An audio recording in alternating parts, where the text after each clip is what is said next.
first. Or no, Doug Callsen wants to go first. Doug Callsen first.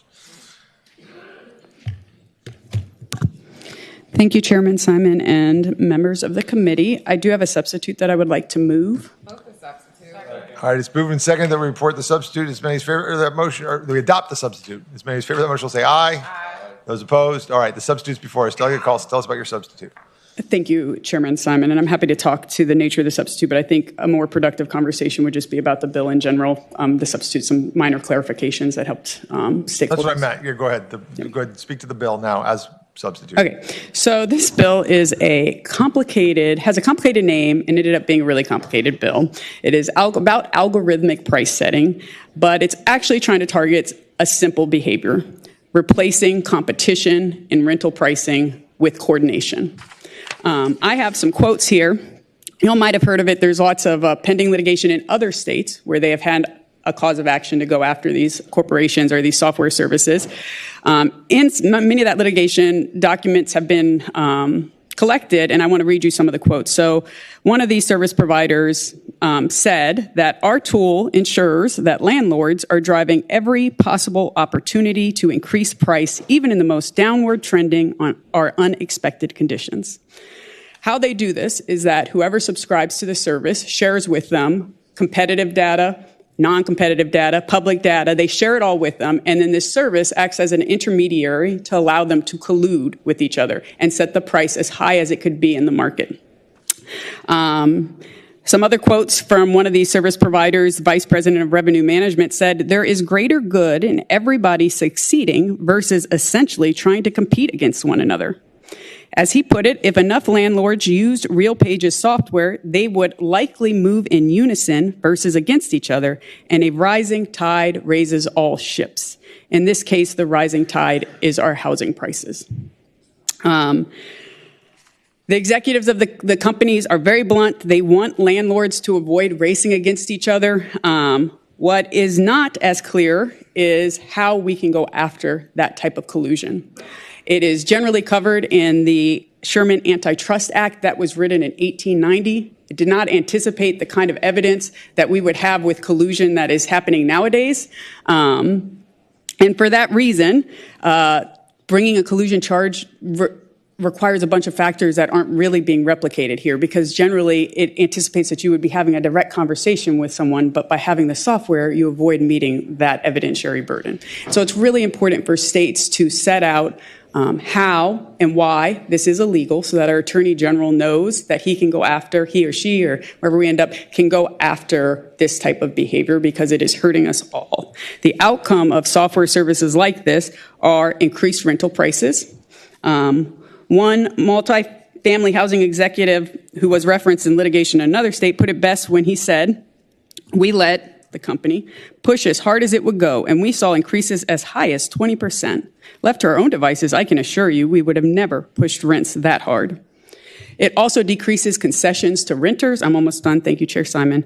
Saw that look, huh?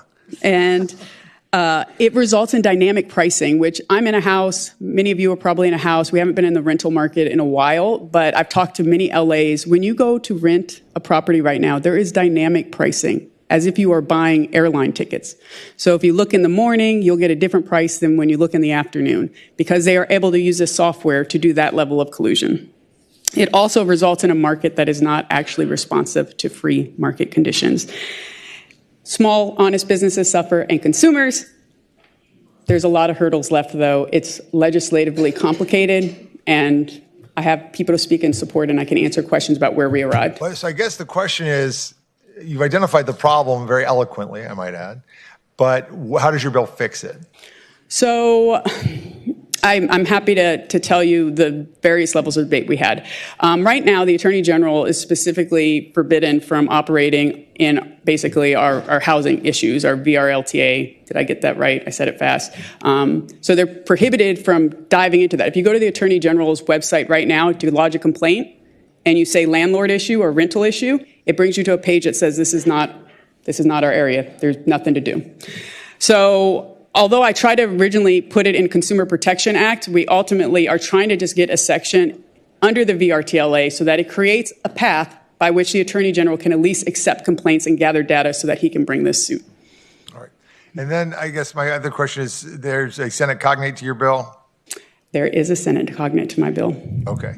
And again, obviously, we are not bound. We're our own independent body. We can do whatever we want. But for the sake, just for the sake of everybody's knowledge, that bill was laid on the table and referred to the Joint Committee on Science and Technology to look at this issue further. Is that right?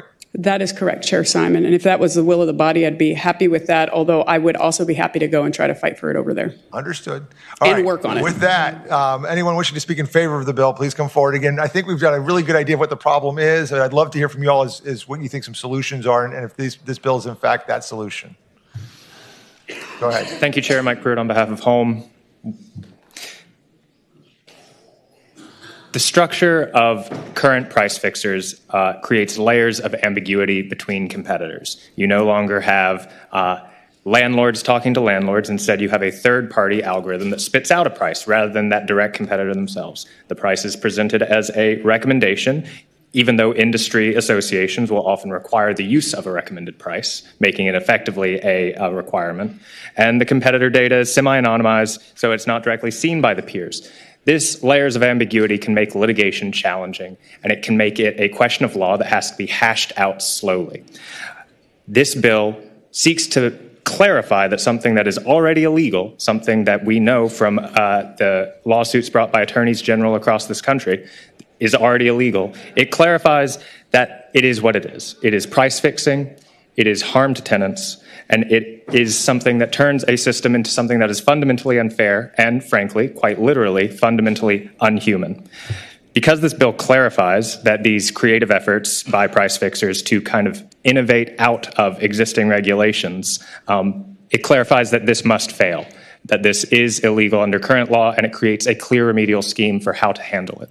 For these reasons, Home supports the bill. Thank you. Thank you. Good afternoon, Rena Hicks with Freedom, Virginia. We do have a housing crisis, and that's going to involve a really intentional policy choice that encompasses all the above: zoning reforms, increasing supply, ensuring what's currently on the market is fair. Algorithmic pricing softwares do not allow for a fair and competitive free market, and the question is whether the General Assembly will support landlords colluding to increase rental prices or not. I hope you support this bill. Thank you. Thank you. Next. Christy Mara with the Virginia Poverty Law Center, and for all the reasons prior witnesses stated, we support the bill. Thank you again for that excellent testimony. I will continue to give you positive reinforcement when you're short. Josue Castillo, New Virginia Majority strongly supports, and so does the Allies for Housing Action. Thank you. Sheila Hurley Hennessy, the Virginia Interfaith Center for Public Policy, also supports the bill. Thank you. Thank you very much. Victoria Horak, Legal Aid Justice Center, and we support the bill. Thank you. Jason Melendez with Delegate Callsen's office, supportive of the bill, and I'm also a member of the Human Rights Commission in the city of Charlottesville, so we receive complaints as well. All right.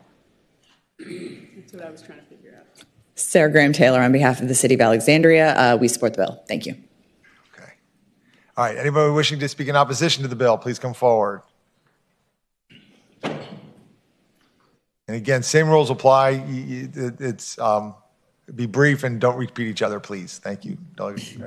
Thank you, Mr. Chair. Erin Corman with the Realtors. I'd like to thank the delegate. The delegate's office has worked back and forth with us on this language, but we just were not able to get there. We completely understand the intent of this bill. We know about the federal lawsuit, all the states that are suing as well. I just want to clarify that this is one specific software company who had an algorithmic device that was being used improperly. They were, if you believe the papers, blatantly violating antitrust, which we already have the ability to fight in this state. The way that this law is written is so broad, it includes all algorithmic devices. It's very unclear as to what non-public data is, when is it being used improperly. The federal lawsuit has not figured that out yet. It has not gone through and figured out which components of public versus non-public information make the whole system illegal. And we just need to be really careful, because I think if you look at some of the programs we use on a daily basis, including the multiple listing service, these are all algorithmic devices. They all use public widely available information that any consumer can access on the internet. And so our concern is that this bill is a little premature, that it's incredibly complex. Even in all the conversations that we've had, there's been a lot of confusion, and we would just like some more time to work on this issue before we start prohibiting things. All right, thank you. Thank you. Mr. Chair, members of the committee, Bisma Ahmed with the Apartment and Office Building Association and the Virginia Apartment Management Association. We echo the comments of the previous speaker, especially echoing that there is an ongoing lawsuit here. The bill is just written very, very broadly. And as you probably know, we use AI tools very frequently in just setting and recommending rent.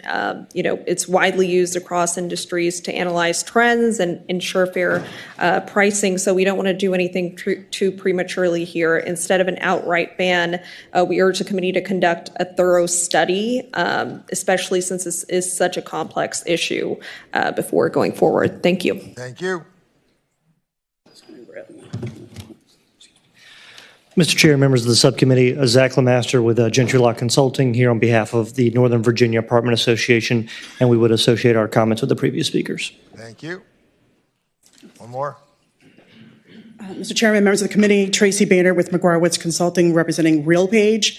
We are the subject of the DOJ study. There have been some facts stated that are at the heart of that litigation that are going to be decided. For example, our subscribers are not required to take our rent range proposal. They can do with that as they will. In fact, only about 35% of them do take it on average.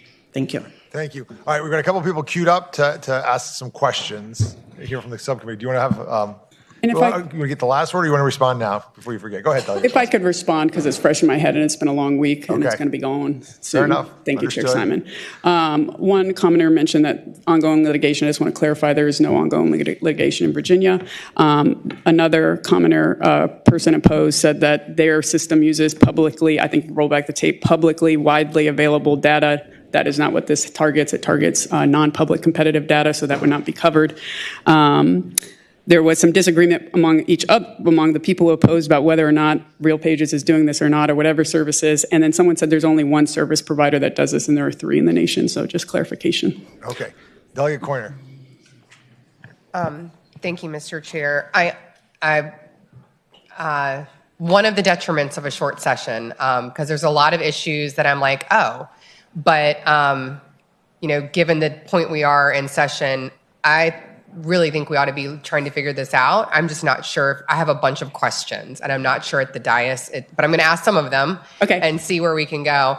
But, anytime I see so much new stuff added into code, I often would just like to know, is this the exact same language used in other states? And if so, what states and when did they put them in place, right? Because sometimes someone goes first, and then we learn lessons from them. So that's my first. If you want to respond to that, and that way I'm not hammering you with questions. Sure, Simon. I thank the delegate for that because, again, it's been a long day. I do not. So it was proposed, I know, in at least 2 states, Colorado and New Jersey being those 2 states. I don't know the outcome there. It has been, this language was originally modeled after local ordinances. Some localities have adopted policies trying to prohibit use of these services. That's what it was based on. I do not think there is a current state that has a law, but with the caveat that this law is to make it so our AG can do the lawsuits that many other states are doing right now. Okay. Delegate Coiner. Thank you, Mr. Chair. My second question, kind of in line with, and again, I agree with you, long week and long day. So if this is already not supposed to be happening, do you think, rather than trying to figure out this whole code section that's a little complex for me right now at this point, that there's something else that the AG, we could already be directing that they do, or they could do without this, or do they have to have this, do you think, to do it? Chair Simon, I would answer the delegate that's an interesting question, and I think some directive to the AG's office would certainly be helpful. I will point that one of the people in opposition had mentioned how one of the workarounds that they have and why they don't think this applies under the existing law around antitrust and collusion is because they can point to a percentage of people that aren't doing the colluding, and the way the law is written right now is it has to be basically like a cartel where you have no option out, and so they're using that little loophole to make it so that they can't be taken under an existing law. So I've at this point almost lost my train of thought, but I think I'm doing a pretty good job. So so that's what this bill, a letter to the Attorney General directing them that they can go after this. But I also think legislation is important because there are those loopholes that they are clearly aware of. Thank you. All right. Anything else, Corner? Mr. Chair, I have so many questions, but again, I'm going to stop at this point, but I get it. Is Delegate what I'll Thomas. say. Thank you, Mr. Chair. I guess on the same line as Delegate Coiner with questions, I love what the bill is trying to do, Mr. Chair. And I like insider information, bad, don't like it. It kills markets, it kills innovation, not a fan of insider information. But I guess on one of my several questions, and I'll just ask one, it has to do with the definition of non-public competitor data. And the definition, I'm just concerned where I think it should be okay if a landlord who owns one property puts into ChatGPT, hey, for this rental market, what should I do? I don't really know what to charge right now. I just do this one little thing and it boop, boop, boop, it bops something out, that's fine. Is this bill broad enough and that definition broad enough that you actually couldn't do that, Mr. Chair? Or is this just targeting, I just don't know enough about LLMs and how they crawl information, what's available and what's widely available, even though they're both technically public on a public domain. I'm just concerned that the bill would then wrap up somebody who's innocently using ChatGPT. While I'm all about you going after these, other groups that are, those quotes are terrible, and we should definitely stop that. But I'm worried that it's very over inclusive right now of various people, and that's my concern, Mr. Chair. Delegate Callsen.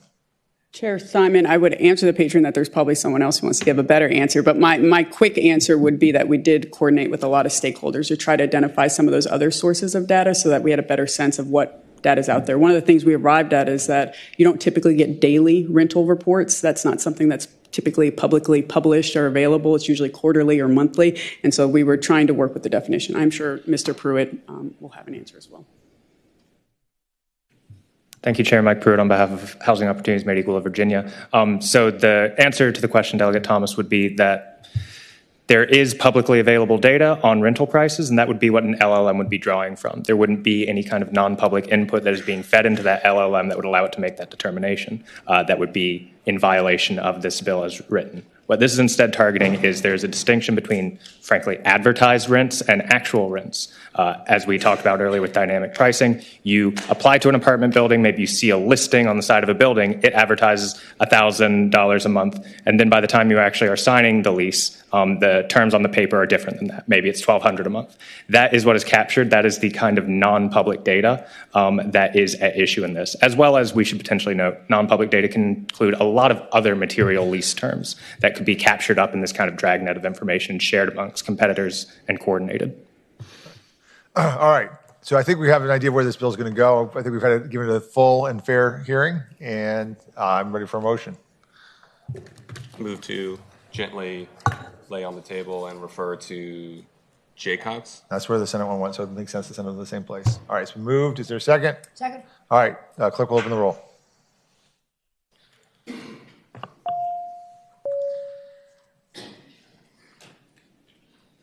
Clerk will close the roll. Bill is laid on the table by a vote of 6-2. Thank you. Thank you, members of the committee. All right, Delegate